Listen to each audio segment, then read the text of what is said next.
Hello friends, welcome to law academy. मैं नितिन कुमार।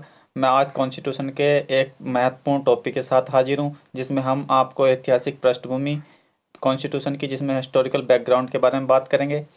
इसमें हम पार्ट 1 और पार्ट 2 दो चैप्टर पढ़ाएंगे, जिसमें पार्ट 1 में हम रेगुलेटिंग एक्ट 1973 से 1858 तक एक्ट पढ़ेंगे, और दूसरे उसमें हम 1858 से 1947 तक एक्ट पढ़ेंगे। हम आज पार्ट फर्स्ट की बात करते हैं। चलिए शुरुआत करते हैं, जो आपके एग्ज़ाम के लिए बहुत ही महत्वपूर्ण है। जो यूपी पीसीएस जे है, और जो भी बिहार पीसीएस जे, अन्य जुडिशरी जितने भी एग्ज़ाम हैं, सभी के लिए महत्वपूर्ण होने वाला है। इसलिए महत्वपूर्ण वीडियो है, आपको सारी वीडियो देखनी है, लास्ट तक देखनी है। चलिए शुरुआत करते हैं। हम ऐतिहासिक पृष्ठभूमि से शुरुआत करते हैं, हिस्टोरिकल बैकग्राउंड।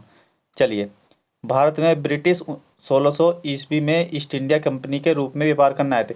यानी कि जो ब्रिटिश थे वे 1600 ईस्वी में भारत आए थे। कब आए थे, ये डेट बहुत महत्वपूर्ण है। यानी कि जो सन है 1600 ईस्वी में, कब आए थे, 1600 ईस्वी में ये व्यापार करने के रूप में आए थे। चलिए आगे देखते हैं। महारानी एलिजाबेथ प्रथम के चार्टर द्वारा उन्हें भारत में व्यापार करने के विस्तृत अधिकार प्राप्त थे। ठीक है, जो महारानी एलिजाबेथ थी प्रथम के, जो चार्टर द्वारा उसे भारत में व्यापार करने के विस्तृत मतलब अधिकार प्राप्त हो गए थे, है ना।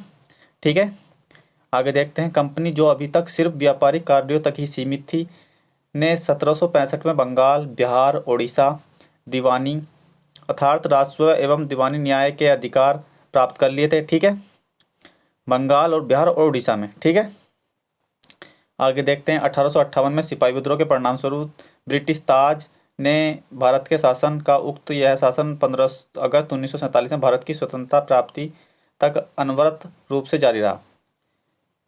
ठीक है, जिसके तहत भारत में उसके क्षेत्रीय शक्ति बनने की प्रक्रिया प्रारंभ हुई। आगे देखते हैं। स्वतंत्रता मिलने के साथ ही भारत के लिए एक संविधान की आवश्यकता महसूस हुई। यानी कि जब स्वतंत्रता की बात चल रही थी, उससे पहले ही हमने क्या कर दिया था, संविधान बनाना चालू कर दिया था, जिसमें हमने 1946 में एक संविधान सभा गठन किया था, और 26 जनवरी को फिर क्या अस्तित्व में क्या आ गया था, संविधान हमारा अस्तित्व में आ गया था। 26 जनवरी 1950 को ये लागू हो गया था। ठीक है, आगे देखते हैं। यद्यपि संविधान और राज्य व्यवस्था की अनेक विशेषताएं भारतीय शासन से ग्रहण की गई थी, तथापि ब्रिटिश शासन में कुछ घटनाएं ऐसी थीं जिसके कारण ब्रिटिश शासित भारत में सरकार और प्रशासन की विधि रूपरेखा निर्मित की गई। ठीक है, ध्यान से देखना। इस घटना ने हमारे संविधान और राजतंत्र पर गहरा प्रभाव छोड़ा। ठीक बात है। उनके बारे में विस्तृत व्याख्या दो शीर्षों के अंतर्गत कालक्रमबद्ध रूप से की गई है। ठीक है, आगे देखते हैं कौन कौन से हैं। एक तो है कंपनी का शासन, जो हम कंपनी का शासन आज आपको पार्ट फर्स्ट में पढ़ाएंगे, 1773 से 1858 तक। ठीक है, एक है सम्राट का शासन, जो 1858 से शुरू होता है और 1947 तक चलता है। हम आज पार्ट 1 की बात करेंगे। चलिए, कंपनी का शासन। कंपनी के शासन में पहली बात करते हैं, जो पहला एक्ट था 1773 का रेगुलेटिंग एक्ट। इसमें ये पहला एक्ट था। जो इस अधिनियम का अत्यधिक संवैधानिक महत्व क्या है, उसके बारे में देखेंगे। चलिए देखते हैं। भारत में ईस्ट इंडिया कंपनी के कार्यों को नियमित और नियंत्रित करने की दिशा में ब्रिटिश सरकार द्वारा उठाया गया पहला कदम देख लेते हैं क्या है। इसके द्वारा पहली बार कंपनी के प्रशासनिक और राजनीतिक कार्यों को मान्यता मिली। यानी कि जो इसके प्रशासनिक कार्य थे और राजनीतिक कार्य थे, उसको मान्यता मिली इसके द्वारा। आगे देखते हैं। इसके द्वारा भारत में केंद्रीय प्रशासन की नींव रखी गई। बहुत महत्वपूर्ण पॉइंट है, आपको याद रखना है। केंद्रीय प्रशासन की नींव कौन से मतलब एक्ट के द्वारा की गई थी, तो आपको याद रखना 1773 का रेगुलेटिंग एक्ट के द्वारा। आगे देखते हैं। अधिनियम की विशेषताएं देखते हैं। 1773 क्या क्या विशेषताएं थी, इसमें देखते हैं। इस अधिनियम द्वारा बंगाल के गवर्नर को बंगाल का गवर्नर जनरल पद नाम दिया गया। यानी कि जो बंगाल का गवर्नर, तो उसे क्या कहा गया, बंगाल का गवर्नर जनरल। ठीक है, याद रखना आपको, बहुत महत्वपूर्ण पॉइंट है। इसकी सहायता के लिए एक 4 सदस्यीय कार्यकारी परिषद का गठन किया गया। उल्लेखनीय है कि ऐसे पहले गवर्नर लॉर्ड वारेंग हेस्टिंग थे। कौन थे पहले, लॉर्ड वारेंग हेस्टिंग। बहुत महत्वपूर्ण नाम है, आपको याद रखना। इसके द्वारा मद्रास एवं मुंबई के गवर्नर बंगाल के गवर्नर जनरल के अधीन हो गए थे। यानी कि जो मद्रास और मुंबई थे, उनके गवर्नर जो थे वो किसके अधीन हो गए थे, बंगाल के गवर्नर जनरल के अधीन हो गए थे। बहुत महत्वपूर्ण पॉइंट है ये भी। जबकि पहले सभी प्रेसिडेंटों के गवर्नर एक दूसरे से अलग थे। यानी इससे पहले जो गवर्नर थे वो एक दूसरे से अलग थे, और जब ये 1773 का रेगुलेटिंग एक्ट आया, तो इसमें क्या हुआ, जो बंगाल का गवर्नर जनरल था उसके अधीन आ गए थे जितने भी गवर्नर थे, ये बंगाल और मद्रास और मुंबई के। ठीक है, आगे देखते हैं। अधिनियम के अंतर्गत कलकत्ता में 1774 में एक उच्चतम न्यायालय की स्थापना की गई जिसमें मुख्य न्यायाधीश और 3 अन्य न्यायाधीश थे। बहुत महत्वपूर्ण है। 1774 था, उसमें क्या हुआ, उच्चतम न्यायालय की स्थापना हुई। कहाँ? कलकत्ता में। जो उसके मुख्य न्यायाधीश थे उनका नाम भी याद रख लेना आपको। एलिजा इम्फे नाम था उनका, आपको याद रखना। और जो 3 सदस्य थे उनके नाम भी याद रखना चाहो तो रख सकते हो, चैम्बर्स, हाइट और लेमेस्टर। आपको नाम याद रख लें अगर रख लेना है तो। वैसे कोई ज़रूरत नहीं है, बस आपको ये याद रखना कि कलकत्ता में उच्चतम न्यायालय की जो स्थापना हुई थी कब हुई थी, बस ये याद रखना आपको, सन याद रखना, 1774। इसके तहत कंपनी के कर्मचारियों को निजी व्यापार करने और भारतीय लोगों से उपहार व रिश्वत लेना प्रतिबंध कर दिया था। बहुत महत्वपूर्ण पॉइंट है ये भी। इस अधिनियम के द्वारा ब्रिटिश सरकार का कोर्ट ऑफ डायरेक्टर के माध्यम से कंपनी पर नियंत्रण सख्त हो गया था। बहुत महत्वपूर्ण है। इससे भारत में उसके राष्ट्रीय, नागरिक और सैन्य मामलों की जानकारी ब्रिटिश सरकार को देना आवश्यक कर दिया था। आगे देखते हैं 1784 का पीट्स इंडिया एक्ट। बहुत महत्वपूर्ण है। इसमें क्या हुआ था, यह रेगुलेटिंग एक्ट की कमियों को दूर करने के लिए बनाया गया था। ब्रिटिश संसद ने यह संशोधित अधिनियम 1781 में पारित किया था, जिसे एक्ट ऑफ सेटलमेंट एक्ट के नाम से जाना जाता है। बहुत महत्वपूर्ण है। इसके बाद अन्य महत्वपूर्ण अधिनियम पीट्स इंडिया एक्ट 1784 में अस्तित्व में आया। अधिनियम की विशेषताएं देखते हैं इसकी क्या है। इसने कंपनियों के राजनीतिक और वाणिज्यिक कार्यों को अलग अलग कर दिया था, यानी कि जो राजनीतिक कार्य थे और वाणिज्य कार्य थे उन्हें क्या कर दिया था, अलग अलग कर दिया था।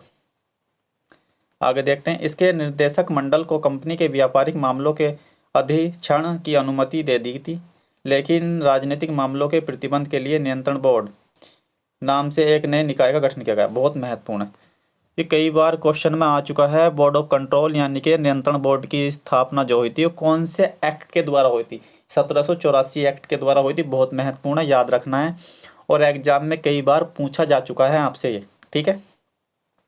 आगे देखते हैं, इस प्रकार द्वैध शासन की व्यवस्था का शुभारंभ होता है। नियंत्रण बोर्ड को यह शक्ति दी गई थी कि ब्रिटिश नियंत्रित भारत में सभी नागरिक, सैन्य, सरकार व राष्ट्रीय गतिविधियों का अधीक्षण व नियंत्रण करे, ठीक है। इस प्रकार यह अधिनियम 2 कारणों से महत्वपूर्ण था। पहला, भारत में कंपनी के अधीन क्षेत्र को पहली बार ब्रिटिश अधिपत्य का क्षेत्र कहा गया। दूसरी, ब्रिटिश सरकार को भारत में कंपनी के कार्य और उसके प्रशासन पर पूर्ण नियंत्रण प्रदान किया गया, ठीक है। अगला एक्ट देखते हैं, 1833 का चार्टर अधिनियम। बहुत महत्वपूर्ण है, इसमें भी बहुत महत्वपूर्ण पॉइंट हैं जिसके बारे में हम बात करेंगे। चलिए शुरुआत करते हैं। ब्रिटिश भारत के केंद्रीयकरण की दिशा में यह अधिनियम निर्णायक कदम था। इस अधिनियम की विशेषता निम्नानुसार थी। अधिनियम की विशेषताएं देखते हैं क्या क्या है, ठीक है। इसने बंगाल के गवर्नर जनरल को भारत का गवर्नर जनरल बना दिया, यानी कि जो बंगाल का गवर्नर जनरल बैठा था वो पूरे भारत का बन चुका था इस अधिनियम के द्वारा। इसमें सभी नागरिक और सैन्य शक्ति निहित थी। इस प्रकार इस अधिनियम में पहली बार ऐसी सरकार का निर्माण किया जिसका ब्रिटिश कब्जे वाले संपूर्ण भारतीय क्षेत्र पर नियंत्रण था। लॉर्ड विलियम बेंटिंग भारत के प्रथम गवर्नर जनरल थे। बहुत महत्वपूर्ण है, भारत के प्रथम गवर्नर जनरल कौन थे? Lord William Bentinck. और बंगाल के जो बताया हमने, वारेन हेस्टिंग, ठीक है। देखते हैं, इसने मद्रास और मुंबई के गवर्नरों को विधायिका संबंधी शक्ति से वंचित कर दिया और भारत के गवर्नर जनरल को पूरे ब्रिटिश भारत में विधायिका के असीमित अधिकार प्रदान कर दिए थे। इसके अंतर्गत बनाए गए कानूनों को नियामक कानून कहा गया और नए कानून के तहत बने कानूनों को एक्ट या अधिनियम कहा गया। बहुत महत्वपूर्ण है। ईस्ट इंडिया कंपनी के एक व्यापारिक निकाय के रूप में की जाने वाली गतिविधियों को समाप्त कर दिया गया। अब यह विशुद्ध रूप से प्रशासनिक निकाय बन गया। इसके तहत कंपनी के अधिकार वाले क्षेत्र ब्रिटिश राजशाही और उसके उत्तराधिकारियों के विश्वास के तहत ही कब्जे में रह गए थे, ठीक है। आगे देखते हैं, चार्टर एक्ट 1833 ने सिविल सेवकों के लिए चयन के लिए, मतलब जो सिविल सेवा थी उसके लिए यहीं से शुरुआत होती है, यहीं से वो खोल देते हैं। प्रतियोगिता का आयोजन शुरू करने का प्रयास किया गया जिसमें कहा गया कि कंपनी भारतीयों की किसी पद, कार्यालय और रोजगार को हासिल करने से वंचित नहीं किया जाएगा। हालांकि कोर्ट ऑफ डायरेक्टर के विरोध के कारण इस प्रावधान को समाप्त कर दिया गया। यानी कि जो सिविल सेवा के लिए बात तो की गई थी लेकिन ये समाप्त कर दिया गया था ये प्रावधान। किसके द्वारा? कोर्ट ऑफ डायरेक्टरों के द्वारा। 1853 का चार्टर अधिनियम देखते हैं।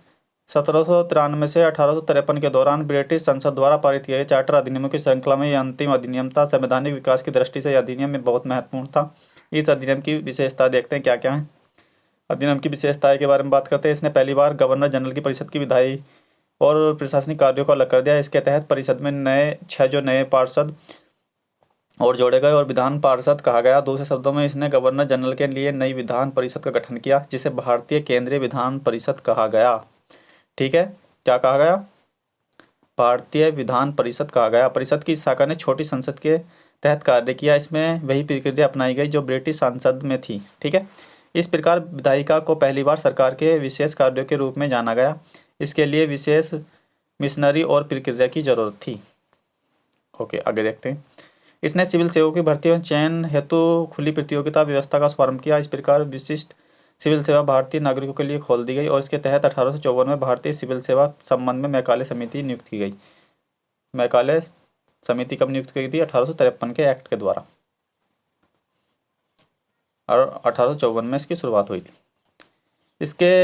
इसने कंपनी के शासन को विस्तारित कर दिया और भारतीय क्षेत्र को इंग्लैंड राजशाही के विश्वास के तहत कब्जे में रखने का अधिकार दिया। लेकिन पूर्व अधिनियम के विपरीत इसमें किसी निश्चित समय का निर्धारण शुद्ध नहीं किया गया था। इसे स्पष्ट था कि संसद द्वारा कंपनी का शासन किसी भी समय समाप्त किया जा सकता था। इसने प्रथम बार भारतीय केंद्रीय विधान परिषद में स्थानीय प्रतिनिधित्व प्रारंभ किया। गवर्नर जनरल की परिषद में 6 नए सदस्यों में 4 चुनाव बंगाल, मद्रास, मुंबई, आगरा स्थानीय प्रांतीय सरकारों द्वारा किया जाना था। ये बहुत महत्वपूर्ण थे, जिसमें हमने पार्ट 1 में ये पढ़ी। अगर हाँ आपको हमारी वीडियो अच्छी लगी हो तो लाइक करें और से अपने दोस्तों के साथ इस वीडियो को शेयर करें और हमारे चैनल को सब्सक्राइब करें। और इससे संबंधित आपका कोई क्वेश्चन हो तो हमें कमेंट बॉक्स में ज़रूर बताएं। और हम आपके सामने दूसरे पार्ट 2 में हाजिर होंगे, जिसमें हम आपको 1858 से और 1947 तक पार्ट 2 में पढ़ाएंगे एक्ट। आज की वीडियो यहीं समाप्त करते, जय हिंद।